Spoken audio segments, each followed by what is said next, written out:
Assalamualaikum warahmatullahi wabarakatuh. Perkenalkan, nama saya Anissa Putri Donas Moro, kelas 8E. Bu Hanif, saya mau tanya. Yang pertama, teknik menggambar model salah satunya adalah teknik siluet atau blok. Dalam teknik siluet ini, apakah kita boleh menggunakan warna selain hitam? Dan apakah kita boleh menggunakan beberapa warna untuk gambar dalam satu halaman buku gambar? Yang kedua, salah satu alat untuk menggambar model adalah pensil. Pada buku paket seni budaya halaman 11, kita disarankan untuk memilih pensil yang berukuran 2H sampai H keras, HB medium, B sampai 2B lunak. Mengapa kita disarankan untuk menggunakan pensil dengan ukuran tersebut? Dan apa kegunaan dari masing-masing ukuran pensil tersebut? Yang ketiga, apa pengertian dari menggambar model? Dan apa yang dimaksud model dalam menggambar? Terima kasih. Wassalamualaikum warahmatullahi wabarakatuh. Assalamualaikum warahmatullahi wabarakatuh. Kembali lagi bersama saya Bu Hanif dalam pelajaran seni budaya seru 1 seni rupa 1 dalam materi menggambar model. Hari ini Bu Hanif mau menjawab beberapa pertanyaan dari video-video yang sudah dikirimkan kepada saya. Ada 5 video yang harus saya jawab dan semoga bisa memahaminya.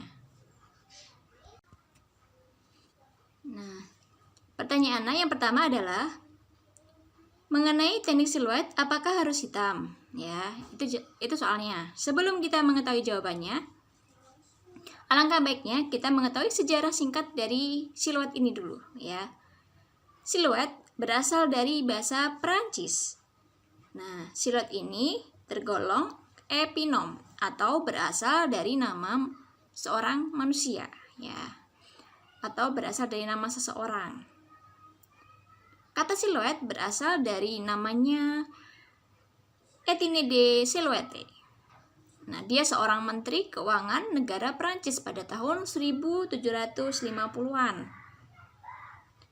Kalian belum lahir ya.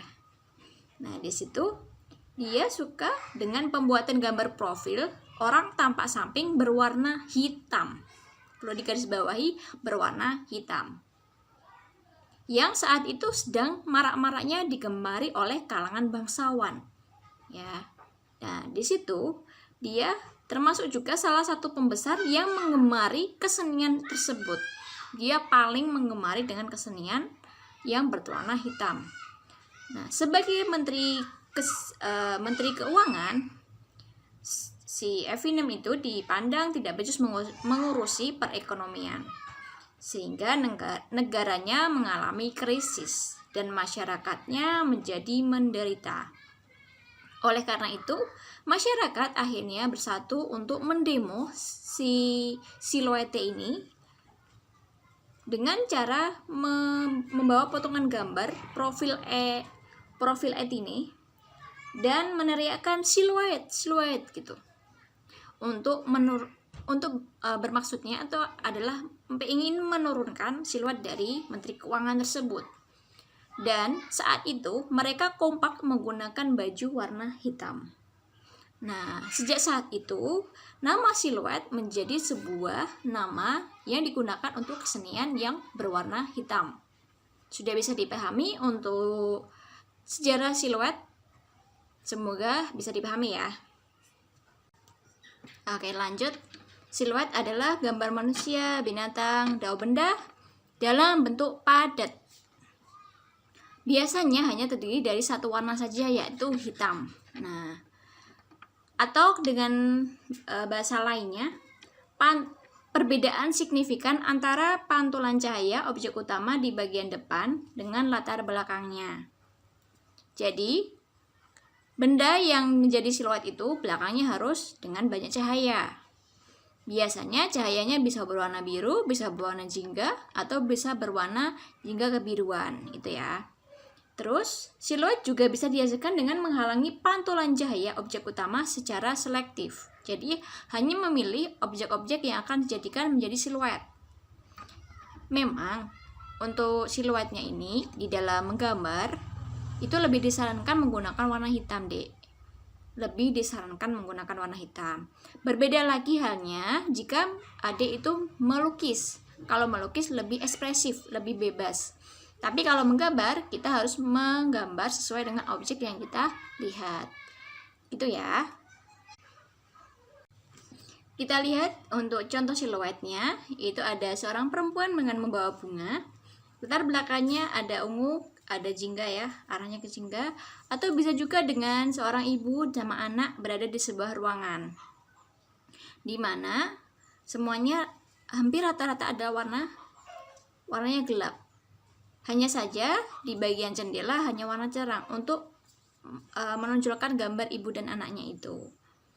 Itu jadi contoh gambar-gambar siluet. Oke, untuk pertanyaan kedua dari Mbak Anissa, masih dari Mbak Anissa ya, yaitu macam-macam pensil. Nah, apa itu pensil? Pensil awal mulanya terbuat dari bahan grafit. Nah, untuk pensil ini sebenarnya sudah mengalami perubahan dan perkembangan dari zaman ke zaman. Ada istilahnya, ada perbaikan, ada teknologi terbaru seperti itu. Nah, pensil ini memiliki kesan abu-abu dan warnanya sedikit agak lemah. Memang agak lemah. Kalau misalnya kita foto kadang tidak terlihat ya. Berbeda dengan pena. Kalau pena lebih arahnya gelap dan tajam. Untuk pensil ini memiliki kelebihan ketika kita menggunakannya, kita salah, kita bisa menghapusnya. Misalnya sudah tumpul, kita bisa merautnya dengan rautan. Nah, itu adalah kelebihan dari pensil. Di slide ini, adik-adik bisa melihat bagian bawah ada beberapa macam pensil dari berbagai karakter merek dan dari berbagai karakter ketebalannya. Nah, yang biasa kita pakai itu mungkin ada Staedtler dan Faber-Castell ya. Tapi sebenarnya masih banyak sekali merek-merek pensil yang mungkin belum kalian ketahui. Kalau pengen tahu silahkan pergi ke toko buku, tanya. Apakah ada merek selain itu? Oke. Di situ juga ada tabel tingkat kekerasan pensil ya. Ada lunak, ada sedang dan ada keras. Yang pertama ada lunak dari 2B sampai 7B. Dari sedang ada B sampai 3H. Kalau keras dari 4H sampai 9H.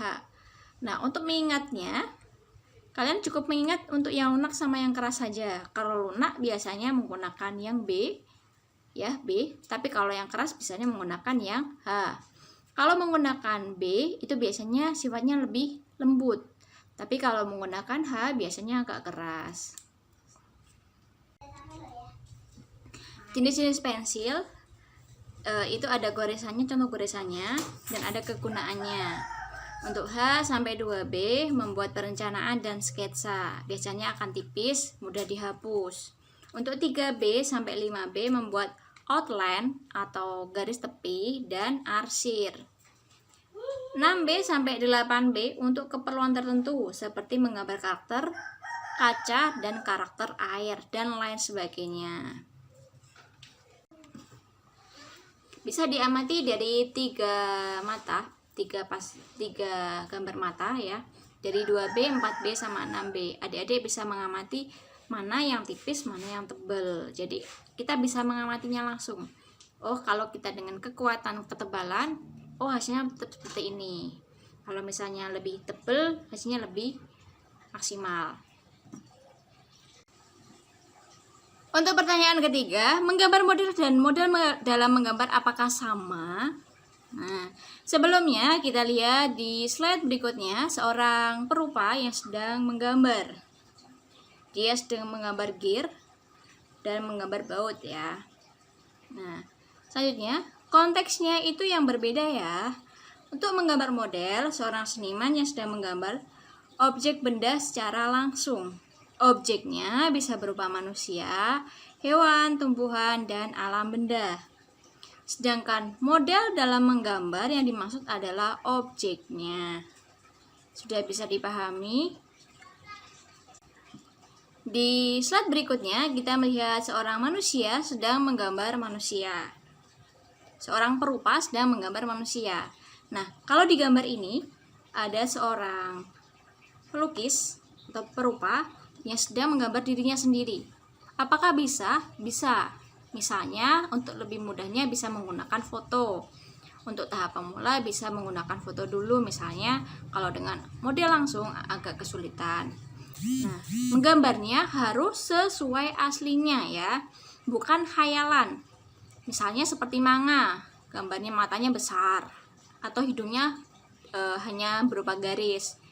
Tapi menggambarnya harus sesuai dengan aslinya. Misalnya orang gambarnya seperti mbaknya ini, harus gambar seperti mbaknya itu. Nah, di slide ini itu adalah lukisan dari Mas Husni Mubarak dari alumni UNES. Kalian bisa melihat karya-karyanya yang lain di Instagramnya. Terus selanjutnya ada lagi menggambar hewan. Ketika menggambar hewan juga gambarnya harus asli dengan kenyataannya, bukan gambar kucing yang khayalan. Bisa diamati di situ ada gambar kucing yang sedang digambar oleh seorang perupa. Lanjutnya ada gambar harimau dan ada gambar kuda. Sama ya, gambarnya harus sesuai dengan aslinya. Terus selanjutnya ada gambar alam benda, seorang ibu yang sedang menggambar sejenis vas, ya, vas Cina. Atau misalnya di dalam menggambar alam benda ini bisa memilih 3 jenis atau 3 bentuk. Bisa berupa kubistis, bisa berbentuk silindris, atau bisa juga berbentuk dengan bebas. Yang penting sesuai dengan apa yang kalian bisa. Sekian pertanyaan dari Mbak Anissa, sudah saya jawab semua, semoga bisa dipahami. Kalau belum jelas lagi bisa ditanyakan lewat Jabri ya. Jangan lupa like, komen, dan subscribe. Juga dibagiin ya. Dadah.